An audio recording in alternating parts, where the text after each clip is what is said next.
Alright, so I put out a video prompt of the most well-aged songs part 2. Send me some songs that aged well lyrically or sonically in your opinion, and I will go over them for a video. Now I did part 1 of this video over a year ago now, which is kind of crazy to think about that it's been that long. It's been way too long, so I wanted to do part 2 because there was also a great amount of suggestions in that comment section as well. But also, on the last video, there was a lot more like comedic ones. I noticed like looking back, there's a lot of like joke ones, and I saw people complaining that it wasn't serious enough. So we got to take this one a lot more seriously. Now, of course, like a song can age well in many different ways, whether we're talking lyrically or sonically, the way it sounds, or even kind of like in a comedic way. Like I think like last time it was like Drake's diss track saying, Kendrick just opened his mouth. Someone just gave him a Grammy right now and he won like 5 Grammys. Kendrick just opened his mouth and I'm about to put my dick in it right now. But when it comes to lyrically something aging well, it's pretty self-explanatory. Usually it's a commentary about society that continues to be more and more true as time goes on. Like especially I would think when it comes to songs about war, whether it's Alice in Chains or it's, you know, the Cranberries, Zombie, there's many of these different examples that I assume are going to pop up. Or Fitter Happier is a good example on broad society and just very forward thinking in that way. Kind of all of OK Computer in 1997 is very appreciated and acclaimed for that reason, and even sonically that's kind of true as well, going to the second example, where of course that would more than fit the definition of aging well, it's pretty safe to say.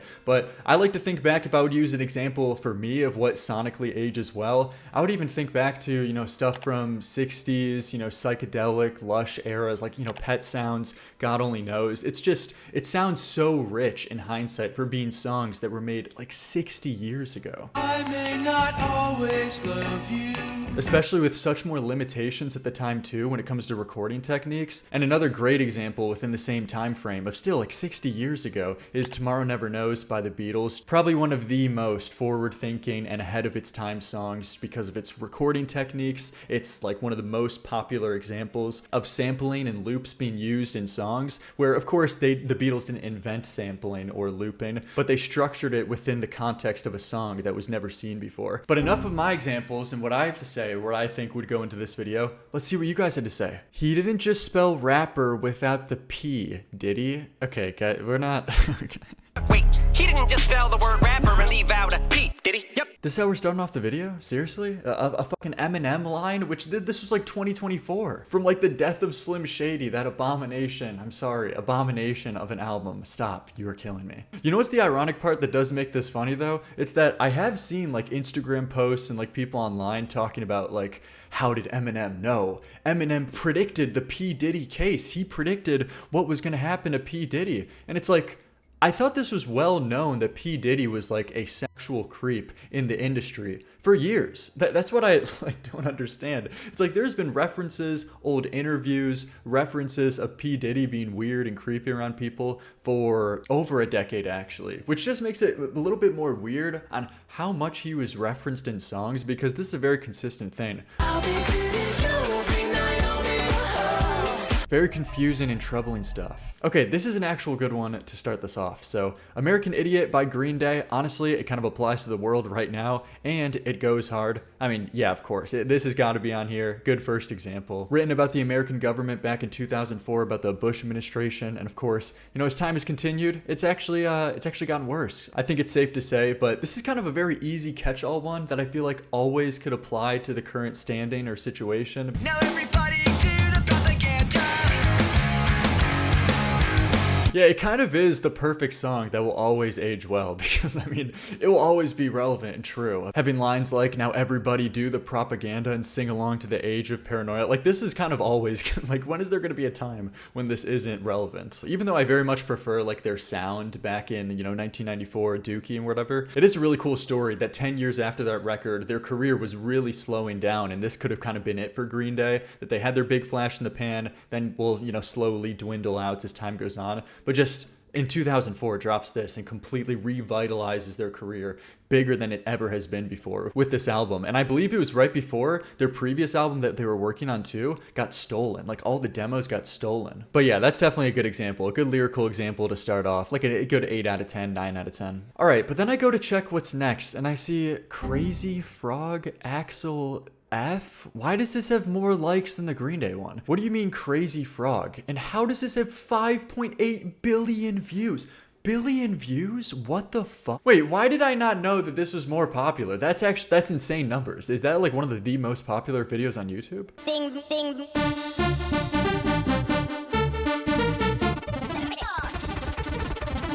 Okay, we're not taking this seriously. I don't know why I give that so much time. I don't know why I was watching that. I just kind of got entranced by the crazy frog. War Pigs by Black Sabbath. Okay, that's a great example. All time, probably like an all-time top 3, I would even say. Like top 3 or top 5 war song. And I think the song's also a great example of talking about the how important the context is in which you're saying lyrics. Because in another context, this honestly could have came across as like poorly aged and kind of corny in retrospect, but because of the musical backing, it just makes it hit so hard. Generals gathered in their masses.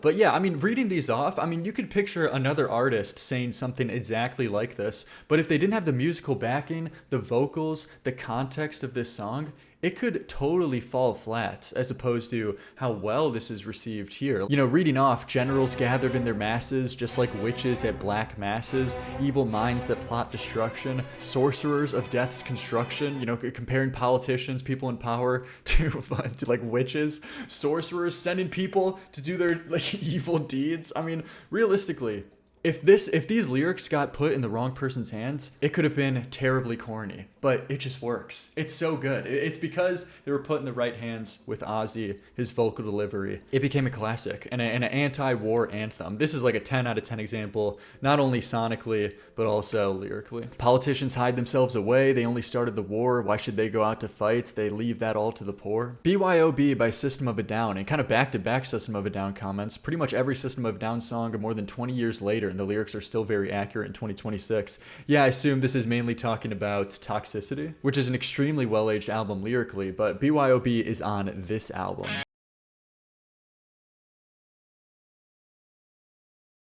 Serge's voice is so crazy. Serge's voice, I used to like seriously, it used to really bother me. It's definitely like, even, you know, a System of a Down fan would probably tell you it's an acquired taste, it's an acquired voice. And I really had to get used to it, where still, I'm not the biggest fan of System of a Down, but I can more appreciate it and understand the appeal of his voice. But you really got to get into it. Because on some of these songs, I guarantee he's just like fucking around in the studio with like the melodies. It definitely feels like they're a very much more lyrically fronted and based band, with I assume that coming before any of the music afterwards, and they're just writing music to the lyrics they already written. Yeah, this song's of course a commentary on war. You know, why are these higher ups, people in power, sending the less fortunate to do their dirty work, essentially just following demands without any question at all, and done in the, you know, classic System of a Down way.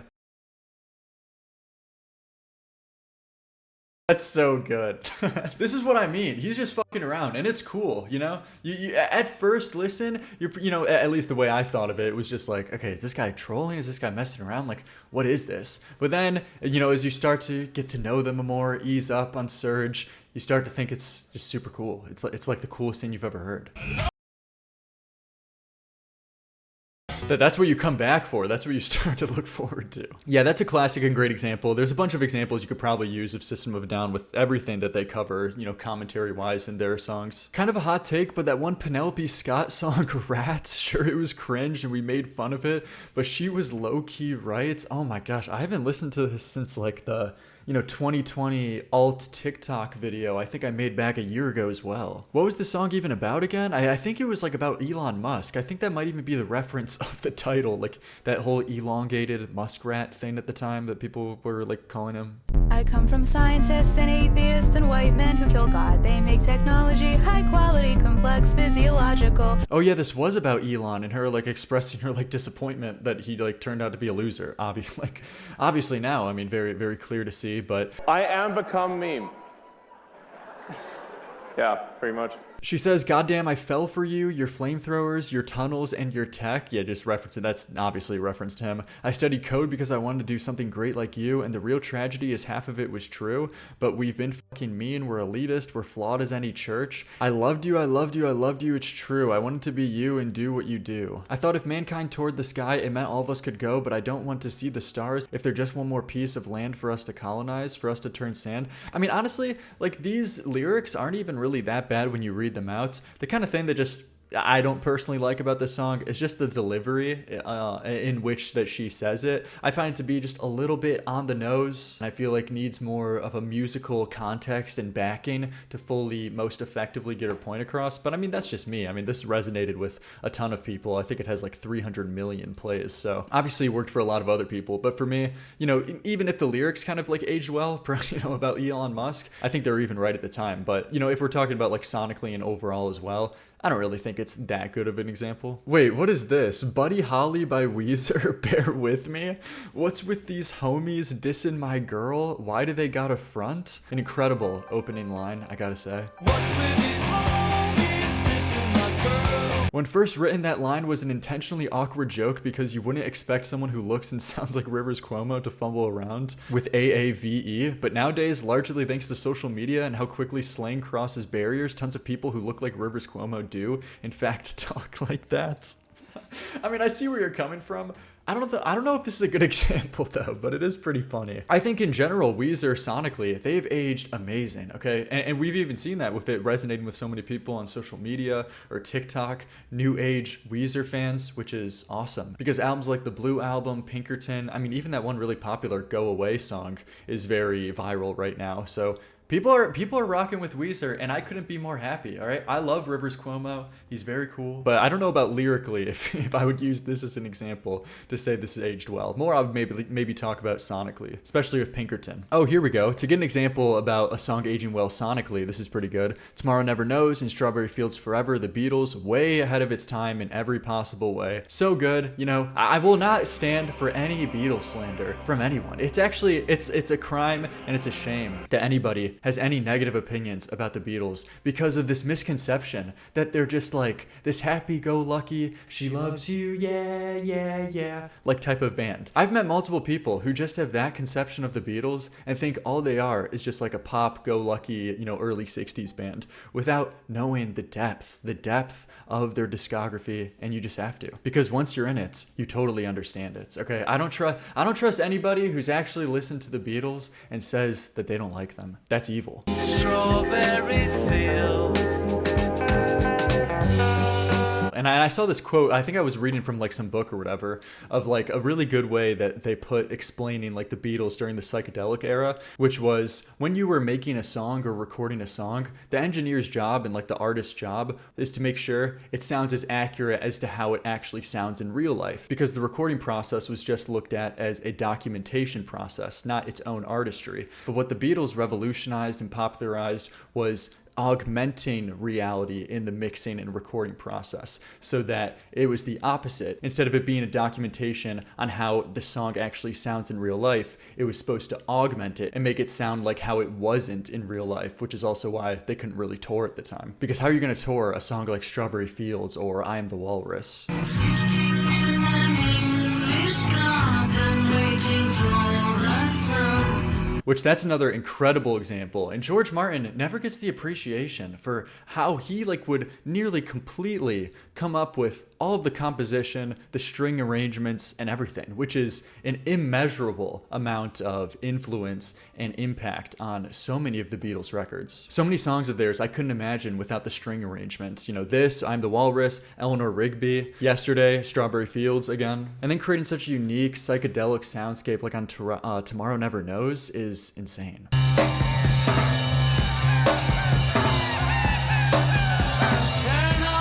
Where those like seagulls or like bird sounds that I was talking about at the start, that's just like a taped and sampled, sped up version of like, I think Paul McCartney laughing in the studio or whatever, but they just, you know, pitched it up, you know, sped it up. So it sounds like, you know, seagulls flying by or whatever behind this just droning on sitar that I think only plays one note throughout the entire song. Yeah, you could hear the loops kind of in the background right there too. And such a dry, raw drum tone that I think was inspired by some of the Motown records at the time from Ringo here. These are all like 10 out of 10 examples of most well-aged songs sonically. Brings you to a different atmosphere, you know, so inspiring when it comes to mixing and shaping sounds and how important that is in the songwriting process. Killing in the Name of by Rage Against the Machine. I feel like Rage Against the Machine's like whole discography is like its own video. Some of the best protest songs that you could possibly think of. Killing in the Name of... you want to do an anti-war song or just protest anthem of any sorts, anyone taking notes out there, the Tom McDonald's who's taking notes for protest songs, the number one priority on your list needs to be just this killer riff, this riff that brings the house down. Real quick, I wanted to go to the comment section of the previous video to take a look at this comment though. I'm not gay, I just want to boogie to some Marvin. Tyler the Creator in Yonkers. I thought this was a really good example. I thought, when we're thinking about examples of things that age well, I thought this is a really good one. Arms gone, that fucking broad will never understand me. I'm not gay, I just want to boogie to some Marvin.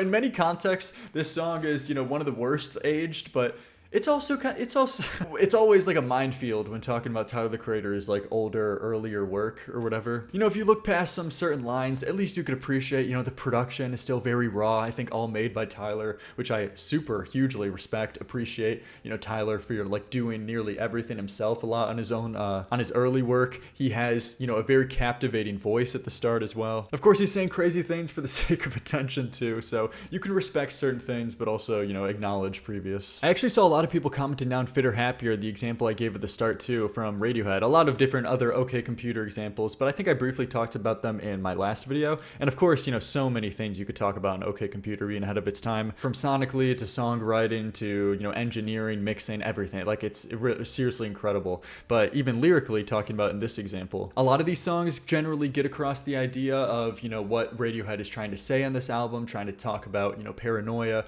for the future and whatnot, commentary on society. But I think Fitter Happier is probably the best example that explains the overall concept of the album. On Genius, it describes it as Fitter Happier is a list of bullet points that diagnose society for what it was and where it was headed at the time of this song's release, and arguably the world we live in now. It specifically lists it in a matter-of-fact way to reflect the entire ethos of modern society being unemotional and cold. With the melancholic background melodies, the song becomes one of the most frightening songs in the album, but it is only describing modern life. Clearly something is wrong with our society then. And of course, as time goes on, AI, things becoming even more cold, emotionless, and even art becoming so much more emotionless now. For 1997, this is an extremely forward-thinking song, album as well. No paranoia, careful to all animals, never watching spiders down the plug hole.